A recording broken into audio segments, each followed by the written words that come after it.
राजकीय वर्तुळातून अतिशय मोठी बातमी। मिलिंद देवरा हे संविधान खतम करणाऱ्या पक्षामध्ये आहेत अशा शब्दामध्ये संजय राऊत यांनी मिलिंद देवरा यांच्या वक्तव्यावर प्रतिक्रिया दिलेली आहे। काँग्रेस पक्ष शिवाजी महाराज आणि बाळासाहेब ठाकरे यांना मानत नाही असं विधान मिलिंद देवरा यांनी केलेलं होतं आणि यावरूनच संजय राऊतांनी पलटवार केला आहे। आणि काँग्रेसची विचारधारा काय आहे हे मला चांगलं माहित आहे।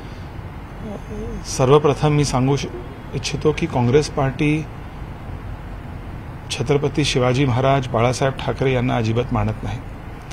आम्हाला दलित विरोधी बोलण्याचा अधिकार त्यांना काय, ते ज्या पक्षामध्ये आहेत किंवा ज्या गटामध्ये आहेत तो पक्ष या देशाचं संविधान खतम करण्याच्या मागे लागलेला आहे। डॉक्टर आंबेडकरांना खतम करण्याच्या मागे लागलेला आहे।